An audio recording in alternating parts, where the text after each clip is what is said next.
Today we are going to start topic solubility. It is the maximum amount of substance which can be dissolved in specific amount of solvent. Means ਆਪਾਂ solvent specific amount solvent ਦੇ ਵਿੱਚ ਕਿੰਨਾ amount solute ਦਾ dissolve ਕਰਦੇ ਹਾਂ, that is known as solubility. For example ਮੰਨ ਲਓ ਆਪਣੇ ਕੋਲ ਬੀਕਰ ਦੇ ਵਿੱਚ 100 ml ਵਾਟਰ ਹੈ, ਠੀਕ ਹੈ, ਉਹਦੇ ਵਿੱਚ ਆਪਾਂ ਕਿੰਨਾ ਸੋਲਿਊਟ ਡਿਜ਼ੋਲਵ ਕਰ ਰਹੇ ਹਾਂ, ਕਿੰਨਾ ਸੋਲੂਬਲ ਹੋ ਰਿਹਾ, ਉਹਨੂੰ ਕੀ ਕਹਿੰਦੇ ਆਪਾਂ ਸੋਲੂਬਿਲਿਟੀ। ਉਸ ਤੋਂ ਬਾਅਦ ਦੇਖੋ factor affecting solubility of solid in liquids. First point है देखो factor affecting solubility of solid in liquids. For example अपने को केड़ा सोल्यूशन होगा उरे liquid solution. Liquid solution means अपने को लिक्विड सॉल्वेंट होगा, सल्यूट की होगा अपने को सॉलिड। फॉर एग्जांपल जिदा अपने को वाटर दे विच NaCl है, ठीक है, that is known as liquid solution. हुण किहड़े किहड़े फैक्टर ने जिहदे ते डिपेंड करदी है सॉल्युबिलिटी। फर्स्ट फैक्टर है that is nature of solute, that means nature of solid. ये एक फैक्टर है that mean like dissolve like, means अपने को पोलर सॉल्वेंट जोड़े पोलर सल्यूट्स होंगे वो कादे विच सॉल्यूबल होंगे, पोलर सॉल्वेंट लाइक वाटर, ठीक है। उस तो बाद नॉन पोलर सॉल्वेंट्स ने जोड़े वो कादे विच सॉल्यूबल होंगे, नॉन पोलर सॉल्वेंट दे विच। देखो पोलर सल्यूट पोलर दे विच डिजोल्व होंगे, नॉन पोलर सल्यूट्स कादे विच डिजोल्व होंगे, non polar solvent like organic solvent CCl4 benzene etcetera. उस तो बाद सैकेंड फैक्टर है that is pressure. As we know solids are incompressible, वो कंप्रेस नहीं हो सकते, तो there is no effect of pressure on solubility. Third and important factor that is temperature. हुण देखो ਜਦੋਂ ਆਪਾਂ ਸਲਿਊਟ ਨੂੰ ਮਿਕਸ ਕਰਦੇ ਹਾਂ ਸੋਲਵੈਂਟ ਦੇ ਵਿੱਚ, there can be 2 types of reaction, endothermic भी हो सकती है और एग्जोथर्मिक भी हो सकती है। एंडोथर्मिक जिहदे विच हीट की हुंदी अपने कोल एब्जॉर्ब हुंदी है। ਜਦੋਂ ਆਪਣੇ ਕੋਲ ਹੀਟ ਐਬਜ਼ॉर्ब ਹੋਏਗੀ it means solubility increase with increase in temperature.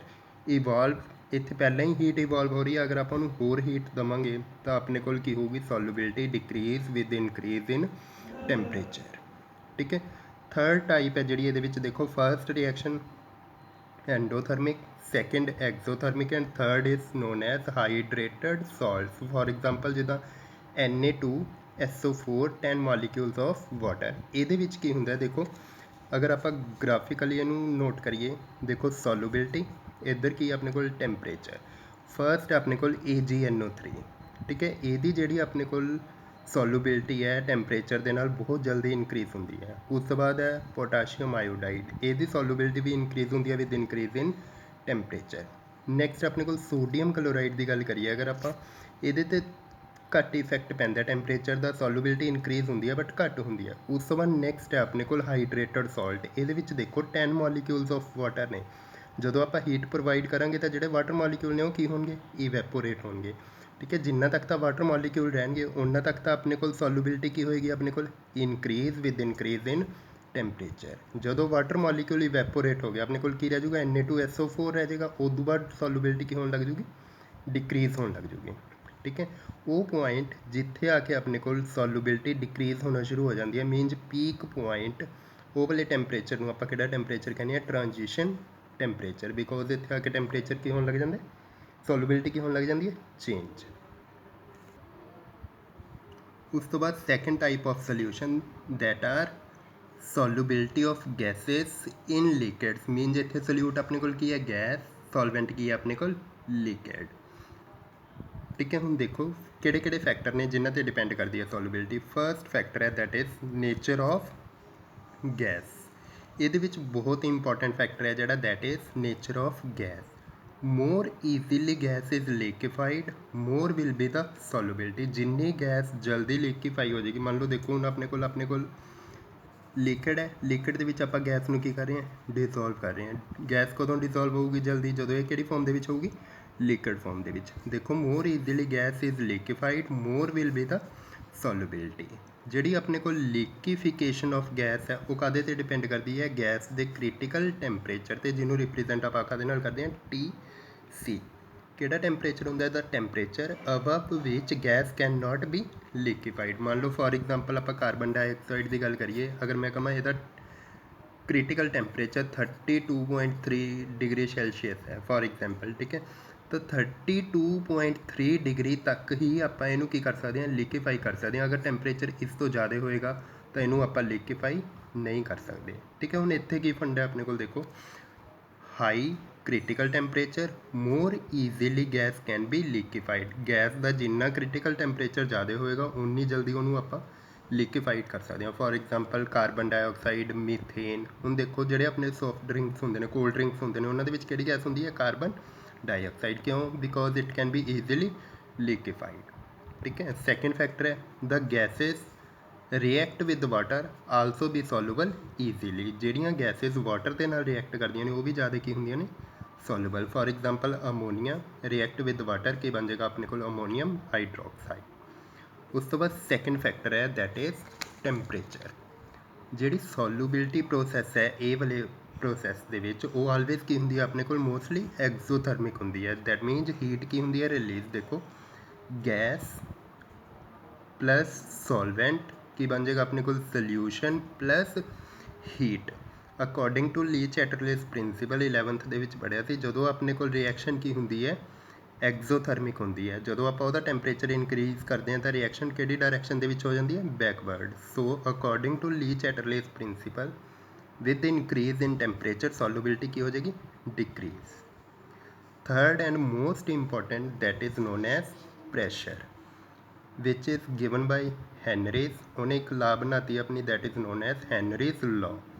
उन्हें की कहा सी? At particular temperature means temperature नूं आपां की कर लिया उरे कॉन्सटेंट। उन्हें की कहा सी? At particular temperature mass of the gas dissolved is directly proportional to the pressure. जिन्ना प्रैशर देखो जिन्ना अपने को प्रैशर ज़्यादा अप्लाई करांगे उन्नी गैस ये ज़्यादा की होगी? Soluble. Mass of the gas is directly proportional to pressure. अगर आप प्रोपोर्शनैलिटी का साइन हटाने हैं तो उरे की बन जाएगा? एम इज इक्वल टू के पी वेयर के इज़ नोन एज कॉन्सटेंट। अगर आप यही वाले relation in terms of mole लिखिए तो मास की जगह तो की आ जाएगा अपने को? मोल। मोल में रिप्रेजेंट का करते हैं आप एक्स दे नाल, तो X proportional to P. Proportionality का साइन हटा के की आ जाऊगा? X is equal to K dash P where K dash is known as Henry's constant. इतों अगर आप पी की वैल्यू कढ़िए तो उधर जाके की हो जाएगा? 1 के डैश इंटू एक्स। 1 के डैश में आप पुट कर लिया के एच, तो पी की बन गया? के एच इंटू एक्स। इतों अगर एक्स की वैल्यू कढ़नी है तो के एच उधर जाके की हो जाएगा? डिवाइड 1 के एच इंटू पी। हुण इतों कनकलूजन की है देखो, more the value of K H less will be the solubility. जिन्नी अपने को के एच की वैल्यू ज़्यादा होगी क्योंकि ये दोनों काहदे विच पए ने?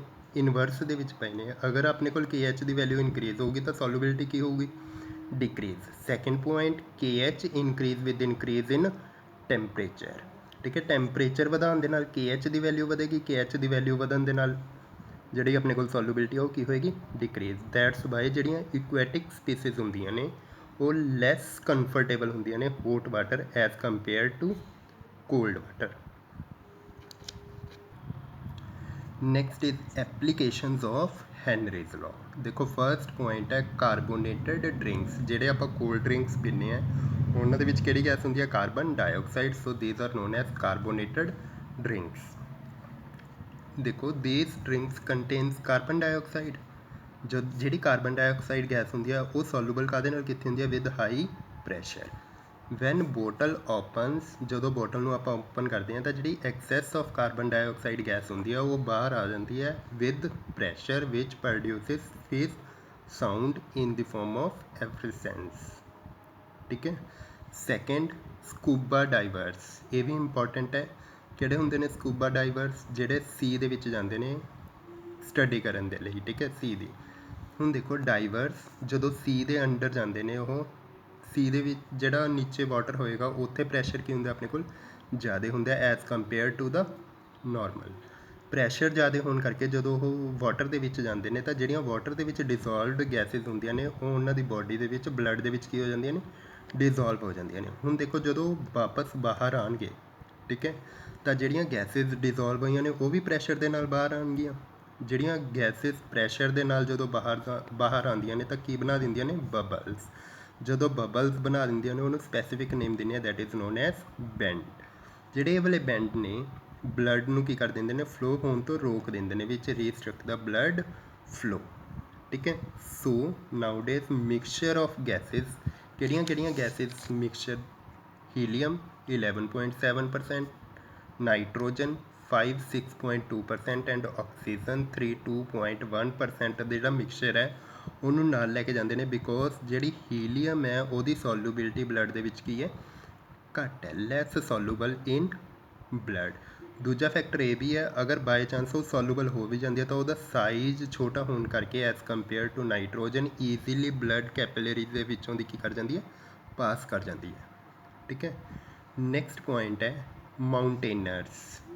ਹੁਣ ਦੇਖੋ ਐਟ ਹਾਈ ਐਲਟੀਟਿਊਡ ਜਦੋਂ ਉਹ ਉੱਪਰ ਜਾਂਦੇ ਨੇ, ਕੋਈ ਵੀ ਪਰਸਨਸ ਕਲਿੰਬਰਸ, ਠੀਕ ਹੈ, ਉੱਪਰ ਜਾਂਦੇ ਨੇ, ਉੱਪਰ ਕੀ ਹੁੰਦਾ, ਆਪਣੇ ਕੋਲ ਪ੍ਰੈਸ਼ਰ ਘੱਟ ਹੁੰਦਾ, ਪ੍ਰੈਸ਼ਰ ਘੱਟ ਹੋਣ ਕਰਕੇ ਉੱਥੇ ਆਕਸੀਜਨ ਦੀ ਅਮਾਊਂਟ ਵੀ ਕੀ ਹੋਏਗੀ, ਘੱਟ ਹੋਏਗੀ। At high altitude less oxygen is available for breathing.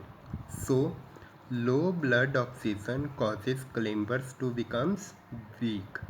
ਜਿਹੜੇ ਕਲਿੰਬਰਸ ਜਾਂਦੇ ਨੇ ਉਹ ਕੀ ਹੋ ਜਾਂਦੇ ਨੇ, ਵੀਕ ਹੋ ਜਾਂਦੇ ਨੇ ਐਂਡ ਅਨਏਬਲ ਟੂ ਥਿੰਕ ਕਲੀਅਰਲੀ। ਠੀਕ ਹੈ, ਕਲੀਅਰਲੀ ਉਹਨਾਂ ਦੀ ਥਿੰਕਿੰਗ ਪਾਵਰ ਹੈ ਜਿਹੜੀ ਉਹ ਕੀ ਹੋ ਜਾਂਦੀ ਹੈ, decrease. That specific condition is known as anoxia. ठीक है, that specific condition is known as anoxia.